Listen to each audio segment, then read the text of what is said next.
Waalaikumsalam warahmatullahi wabarakatuh. Alhamdulillahilladzi ja'ala siyama junnah wa sababan musilan ilal jannah wa riyadatan lin nufusil mutmainnah wa lijamihatin nufusi a'innah wa arsyadana ila khairi tariqatin wa aqwamis sunnatin tafaddulan wa minnah. Asyhadu an la ilaha illallah wahdahu la syarika lah wa asyhadu anna sayyidana wa nabiyyana Muhammadan abduhu wa rasuluhu la nabiyya wa la rasula ba'dah. Allahumma salli wa sallim wa karrim wa 'alim ala hadha an-nabiyyil karim sahibil khuluqil 'azim was-siratil mustaqim sayyidina wa nabiyyina Muhammadin wa ala alihi wa sahbihi ajma'in, amma ba'du. فيقول الله سبحانه وتعالى في محكم كتابه المبين وهو أصدق القائلين.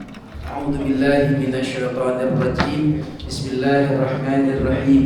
وأما من خاف مقام ربه ونهى النفس عن الهوى فإن الجنة هي المأوى.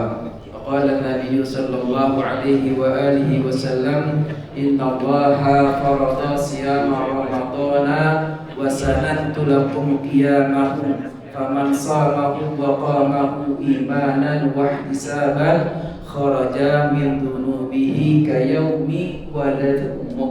رواه النسائي. صدق الله العظيم وصدق رسوله النبي الحبيب الكريم ونحن على ذلك من الشاهدين والشاكرين والحمد لله رب العالمين. معاشر المسلمين الصائمين الصائمات، jamaah Masjid Hidayatul Muhajirin yang dirahmati Allah Subhanahu wa taala. Alhamdulillah, kita bersyukur kepada Allah Subhanahu wa taala atas nikmatnya kita dipertemukan kembali Ramadan tahun ini, tahun 1447 Hijriah. Di dalam bulan suci Ramadan kita disunnahkan untuk melaksanakan qiyamul lail. Salat tarawih adalah bagian daripada qiyamul lail. Dan puasa Ramadan Allah perintahkan, Allah wajibkan bagi orang-orang yang beriman.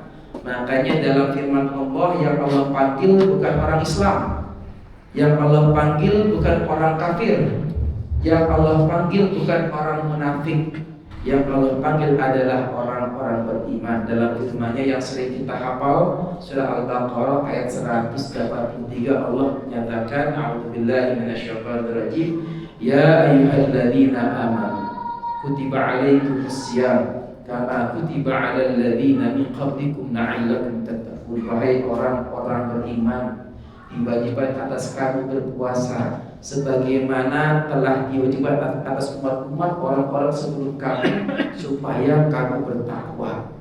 Jadi Ramadan, puasa Ramadan yang wajibkan Allah Subhanahu wa taala.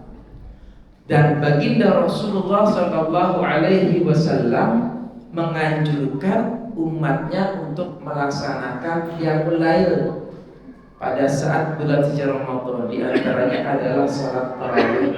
Makanya dalam hadis yang saya baca tadi, innallaha farada siyama ramadhana wa sanantu lakum qiyamahu.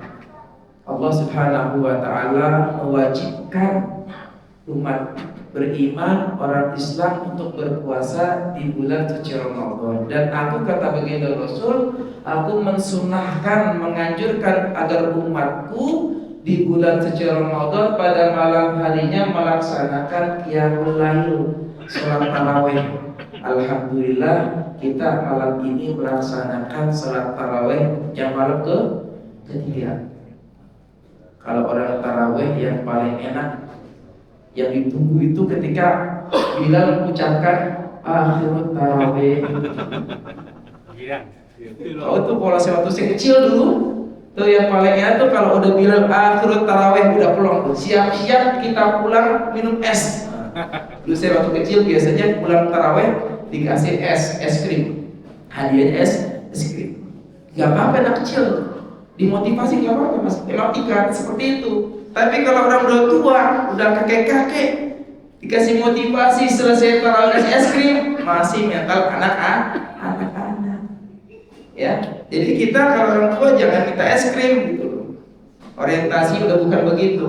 Ya, orientasi kita, tujuan kita adalah ibadah karena Allah Subhanahu wa taala. Kalau masih anak-anak nggak apa-apa, orang tua, ayah ibu masih motivasi anak, biar rajin ke masjid, latihan.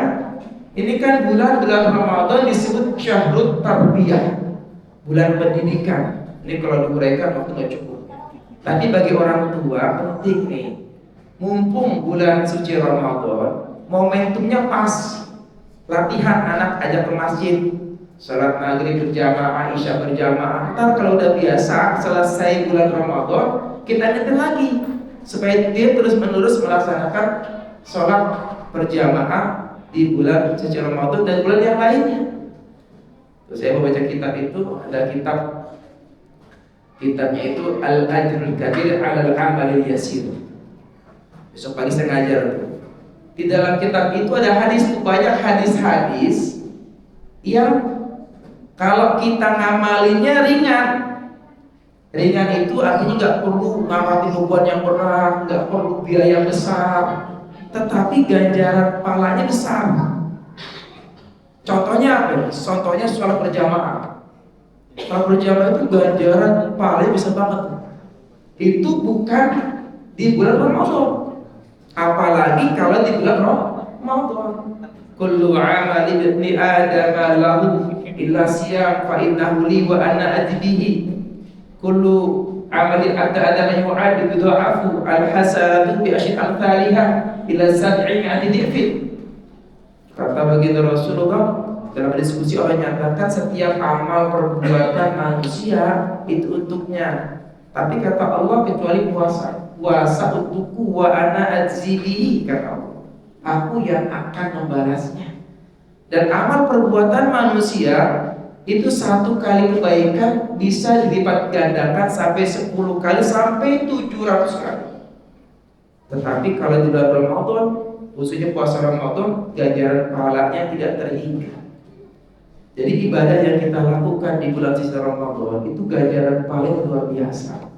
Makanya penting bagi kita ajarin anak-anak kita untuk rajin melaksanakan puasa Ramadan dan melaksanakan amal-amal sunnah yang ada selama di bulan suci Ramadan. Hadirin wal hadirat as-shaimin as-shaimat rahimakumullah. Ujian yang terbesar bagi seorang mukmin, seorang muslim itu yang terberat adalah menahan hawa nafsu, mengendalikan hawa nafsu. Ya. Makanya dalam ada sebuah syair yang disampaikan oleh penyair dari Nasib Bani Abbasiyah Ismail bin Qasim Al-Aini atau yang dikenal Ibnu Athaillah. Beliau mengatakan asyadul jihad jihadul hawa wa ma aqrabul mar'u illa tuqa atau ma quribal mar'u illa tuqa. Jihad, perjuangan, peperangan yang paling berat itu adalah perang melawan hawa nafsu. Dan seseorang tidak akan mulia, tidak akan dimuliakan kecuali dengan ketakwaannya. Hadirin wal hadirat jamaah rahimakumullah. Kenapa hawa nafsu, perang melawan hawa nafsu dikatakan musuh yang paling berat? Bahkan Al-Imam Al-Ghazali dalam kitab Minhajul Abidin mengatakan perang melawan hawa nafsu itu adalah perang yang paling berbahaya, yang paling berat. Kenapa? Kata beliau, kenapa hawa nafsu itu musuh yang berbahaya? Yang pertama, karena hawa nafsu itu aduhul min dakhil. Hawa nafsu itu adanya musuhnya di dalam diri kita. Kalau musuh berada di luar, kita bisa ngukur kekuatannya. Ya, kalau dalam perang misalkan kita bisa mengetahui beberapa kekuatan lawan, berapa senjata, berapa personil, berapa orang yang ia bawa, yang ia miliki, kita bisa tahu. Tapi kalau musuh dari dalam, ibarat pencuri, kalau pencuri adanya dari rumah kita, susah. Karena dia tahu kelengahan kita. Tapi kalau musuh dari luar kita bisa tahu. Tapi kalau musuhnya dari diri kita dan dalam rumah kita, dia tahu kapan kita lengah, kapan kita lemah. Ya, makanya hawa nafsu dikatakan Imam Al-Ghazali sebagai musuh yang berat, musuh yang paling berat, karena pertama dia musuh kita berasal dari diri kita. Kalau kita gak pinter-pinter, gak mampu mengalahkannya, kita bisa menjadi orang yang celaka di dunia, celaka di akhirat. Karena banyak orang yang jatuh dalam jurang neraka disebabkan dengan hawa nafsunya.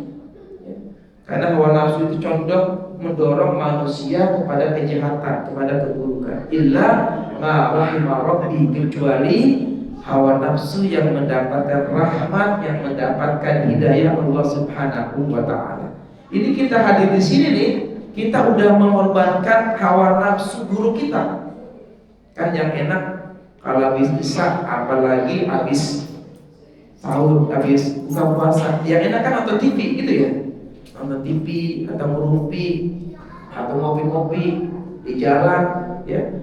Ini kalau kita menginginkan hawa nafsu yang buruk nih, tapi kita berhasil menyingkirkan, mengendalikan, mengalahkan hawa nafsu yang buruk. Kita mau hadir ke masjid, sholat taraweh, nanti qiyamul lail, nanti tadarus, hadir untuk mendengarkan majlis taklim ya. Itu udah mengorbankan. Nah ini perlu dijaga, perlu dipupuk ya. Kebaikan-kebaikan yang sudah kita lakukan perlu kita jaga, perlu kita lestarikan, termasuk kita tanamkan kepada anak cucu kita. Yang kedua kata Imam Al-Ghazali, kenapa hawa nafsu itu musuh yang terberat? Karena huwa aduwwun mahbubun.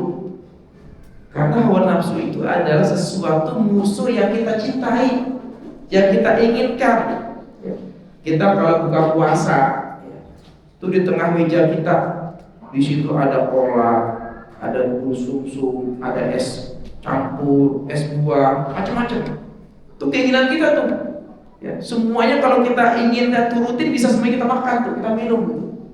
Tapi kan kalau bagi orang yang tahu diri, yang bisa mengendalikan, dia tahu nih, kalau diminum semuanya, dimakan semuanya, efeknya apa? Kekenyangan. Kalau kekenyangan, kita malas untuk beribadah. Makanya nasihat Luqman Al-Hakim kepada putranya, wahai putraku, jangan kau jadikan, jangan kau biarkan perutmu kenyang. Karena kalau perutmu kenyang, nanti pikiran kamu tuh akan lemah dan kamu malas untuk beribadah kepada Allah Subhanahu wa taala. Tapi kalau pikiran perutmu itu kosong, maka pikiranmu akan jernih, mudah untuk memberikan keputusan-keputusan yang terbaik dalam hidupmu. Hadirin jamaah rahimakumullah, oleh karena itulah, karena waktu yang sangat terbatas, nikmat yang Allah berikan kepada kita Ramadan tahun ini, yang kita niatkan untuk kita tingkatkan kualitas puasa kita tahun ini dibandingkan dengan tahun yang lalu. Jangan sampai puasa kita tahun ini, termasuk ibadah-ibadah kita di bulan ini, sama dengan tahun yang lalu. Kalau ibadah puasa kita, amal ibadah kita sama dengan tahun yang lalu, maka kita termasuk orang yang rugi. Mudah-mudahan Allah Subhanahu wa taala berikan taufik hidayah kepada kita, berikan kekuatan kepada kita agar kita mampu meningkatkan kualitas puasa kita, ibadah kita Ramadan tahun ini, dan mudah-mudahan Allah angkat derajat kita ke derajat orang-orang yang bertakwa sebagaimana tujuan daripada ibadah puasa. Demikian yang akan kami sampaikan. Mohon maaf jika ada kekurangan. Akhirul kalam. Wassalamualaikum warahmatullahi wabarakatuh.